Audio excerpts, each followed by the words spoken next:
This was one of the original enemies. We thought for sure that flying enemies would work, and we found out they were really hard, and they weren't that much fun. But in the end, we did end up having a character that was semi-like him that would cover up any of the dead people and turn them into a necromorph. Hi, I'm Glenn Schofield, creator and director of Dead Space.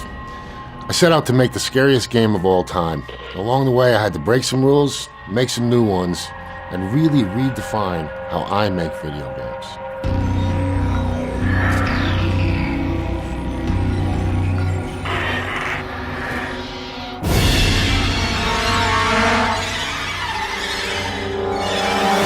I started thinking about Dead Space around 2005 to do a prototype that everybody would approve. We actually took the dev kit of the Xbox, a lot more memory, a lot more of everything, and we filled it with just 3 rooms with spinning lights and, fans and everything, because we wanted to just see what it would look like.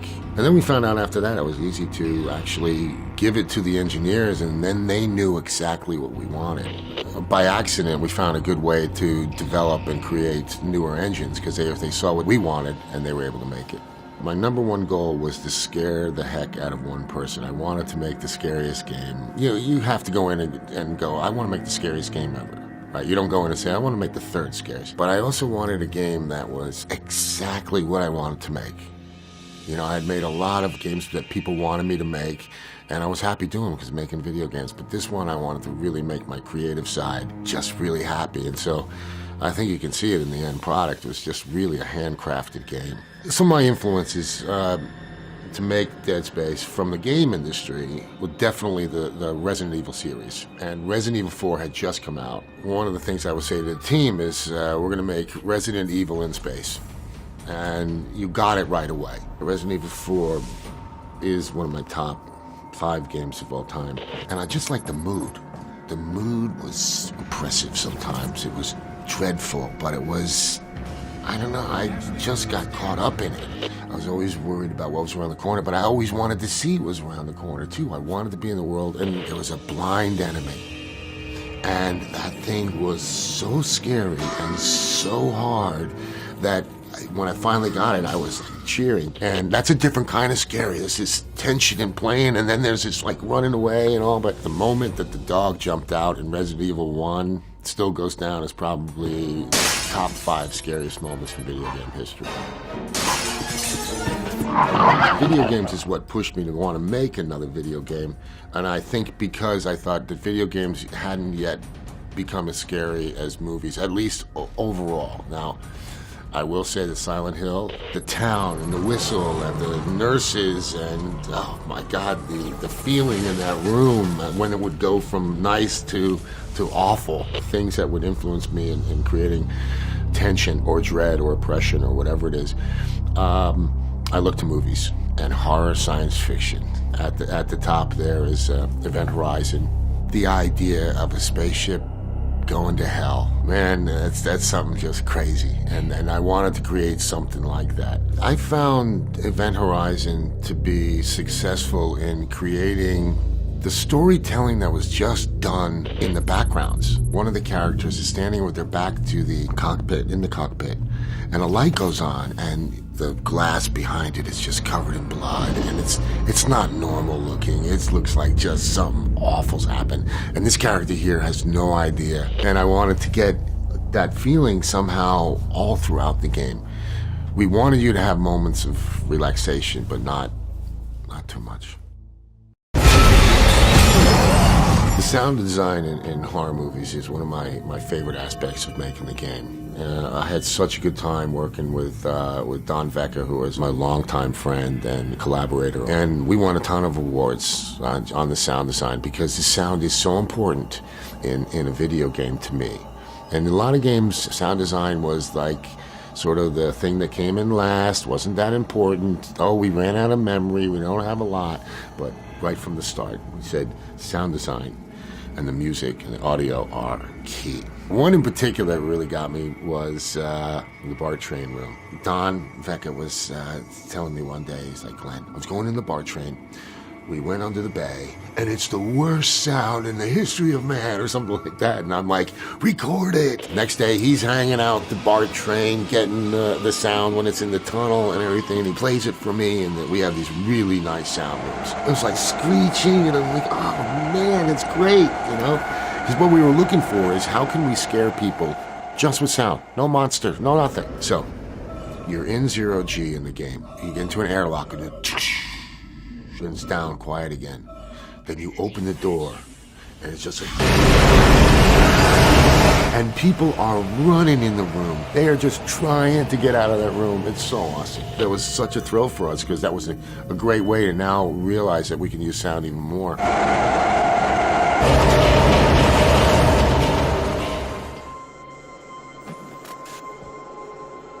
Our rules of developing Dead Space were no HUD, character never talks. We were going to do dismemberment. All big moments are going to be interactive, and everything is going to run through the filter of innovation, meaning everything that we do in the game should be innovated on, whether it's the HUD or the things that we called out or not. Even just his look is something you've never seen before. The stomp, and that's just a simple melee. With Resident Evil 4, one thing that we wanted to do was, you know, you walk and then you want to shoot, you got to stop. And that's what made it really scary. But I also thought that sometimes took me out, because I'm like, no, I want to be running and shooting. I want to get away from the character. So that's what we did. Well, I didn't want him to stop and have to shoot. I wanted him to be able to turn, shoot, just like you would in real life. That just was a nice place to innovate. One thing with the enemies, we didn't want to have a place where the door opened and there were the enemies. They were just always there or something. We wanted it to be real. We wanted it to be semi-random. So we have this system of vents, but it wasn't just a spawning point. If we had a vent here and a vent here, depending on where the character was, is where the enemy came out. So what we were trying to do in many cases was the enemy would come out of vent and we'd go, oh shoot, back up. That starts another enemy coming out of the other vent.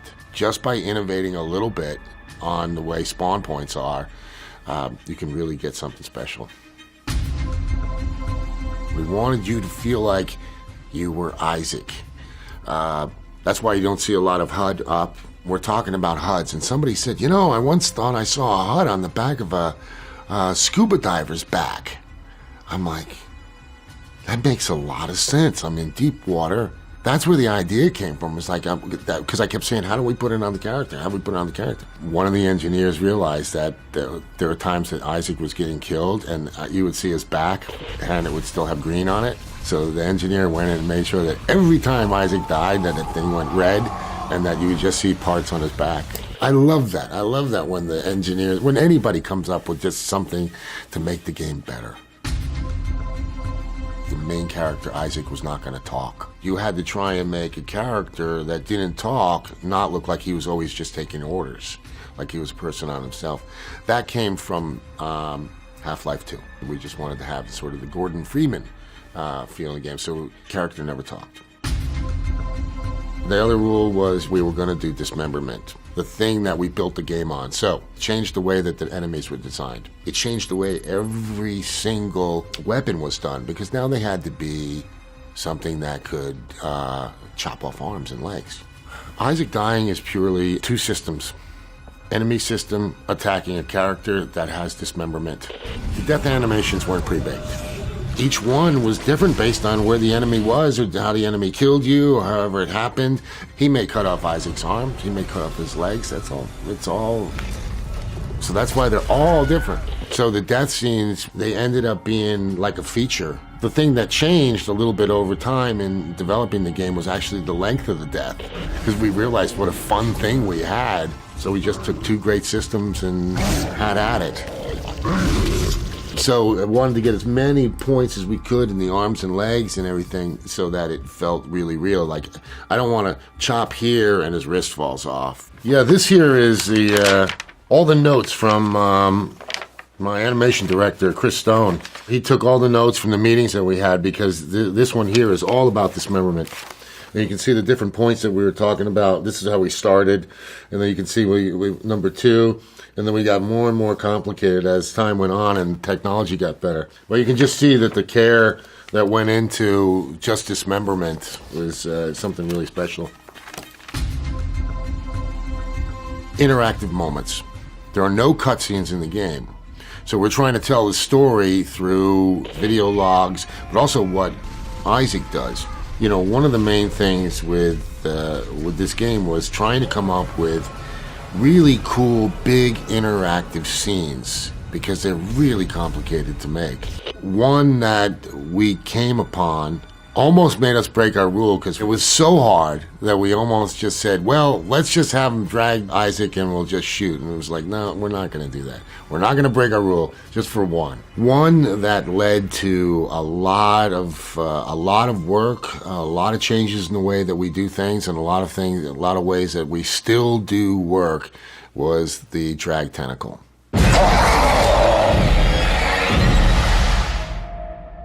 This was a problem that was so big and so hairy for us that it kind of stopped us in our tracks for a month.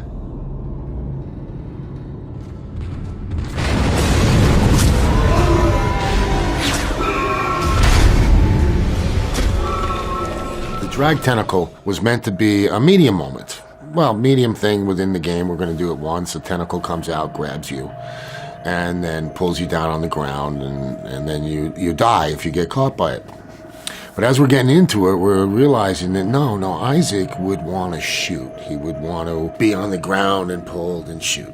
You don't think anything's going to happen to you, because I think just before that we had a scare. And so we wanted you to kind of instantly go, geez, that was pretty scary. And then you walk through this door, and within a couple of seconds, this thing comes out and grabs you. And that moment, just when it grabs you, I want it to be one of the scariest moments in the game, because it flips you on your back. And you can't get away from it. You have to shoot it through. That wasn't just about animation. That was about technology, finding the target and being able to wrap around, grab the leg by the ankle, which is what we wanted. So we had to create this tentacle that kind of figured out where you were. We had to create falling on my back, and we get the sounds for it, all this stuff. Went through the lists. Okay, animators, you're going to be animating the thing, come and grab. You guys are building the jag tentacle. Okay, you know what it's got to do. It's got to be animated and grab the foot. And everybody had their list of things to do. I went away for a few days on business trip. When I came back, nothing was working. But yet all the stuff was there, right? And it was done right. It was done good. But they're like, Glenn, we did everything you asked, but it's a mess. And I'm looking at it going, yeah, it is. You know, it is. After just kind of making a whole bunch of mistakes for a couple of weeks, we realized there's got to be a better way. And I realized that, you know, the problem wasn't the team. It was really on how I was giving them their assignment. Some things need to come first. I need to have them grab him by the leg before I can throw him on the ground. And he needs to be on the ground before I can start animating. So all these things then started coming in as layers. So, started thinking about how the heck do we get the tentacle to come in, grab the leg, picks him up, throws him on the ground, the sound hits, because all that could be slightly different. I could be there in the hallway, or I could be to the left, or I could be to the right. Realized I had to do one thing at a time. All right, guys, just animate the drag tentacle coming out of the hole, and it grabs him by the leg. And they're like, yeah, but the sound's like, just do that part. Came back, that worked. Then we came back and said, okay, the next thing, animate him being picked up and thrown onto the ground on his back. And they're like, yeah, but then he shoots. I'm like, no, let's just do this part. Now everybody was starting to get it. Oh, when you do everything at once, you're not sure why it's not working. When you layer it and you break it down, you peel the onion peel, and you keep, you add one, and then you hit a spot where it's not working. Now you can focus everybody just on that spot and get through it a lot quicker. I started calling it layering. layering management. You know, there's probably a term for it, but that for us, we still call it, you know, we gotta add layers. We gotta do this in layers, guys. And nowadays, most of the guys on my team will know that this is a layered problem. And that started back on Dead Space. And so we threw him on the ground, and we realized that now he's dragging him, and we're dragging him for a long way because we wanted you to have some way of shooting. So this is kind of naive, I think, at the time too. We thought, well, if he throws you on your back, we'll just play like one of the moves of you shooting the different weapons while you're standing, but you're kind of on your back, and we'll have him pull it. And we put that in there, and it looked terrible. So we realized then that we have to animate all his moves on his back, shooting all the different weapons, just for this one scene that someone told me lasted about 40 seconds. We had to remake all of his shooting mechanics and some struggling mechanics. It was daunting. We had to put a team on the animation, then we realized the tentacle would have to be blown up and broken, and it could be anywhere along that long way. So there was just so much work that went into it. So we started layering on all the issue. Then when it was all done, completely done, that's when we went back and we added the special effects on top of it, throwing him on the ground, the sound of him hitting, and all that. And then we were able to put the triggers in correctly because now we knew all the different places that the character would be and could be. We probably had anywhere between 15 and 22 people working on the drag tentacle at any time. And I remember, you know, people coming in and asking me, Glenn, are you sure you really want to do this? We cut 2 other things just to get that in. I can't tell you what we cut because I don't care. Right? That drag tentacle was really cool.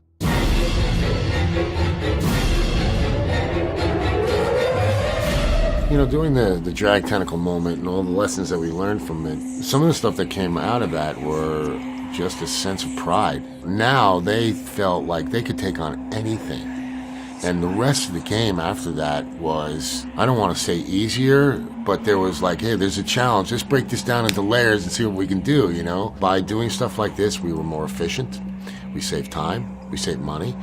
We can make more game because we knew that we had a way that could break down any problem. I like the ones that are hard because I'll say to the guys, do you think another studio would do this? And they say, no, nobody can take that. I'm like, good. Having an overarching desire to make something great and to have quality be your number one thing is the biggest lesson. You may say, oh, well, you should always be that way. And it's like, yes, but there are times when you have budget cuts or you have changes, you don't have the right people, and you have to let down your guard a little bit. We shipped the game 2 weeks early because we had gotten all our bugs. We had gotten all the way down to C bugs. The game came out, and then we won. I'll never forget, the biggest one was sitting at the DICE Awards, which is the big one for us. And when they called our name, I'll never forget this, the feeling of validation kind of just said, it's okay to go make another one now.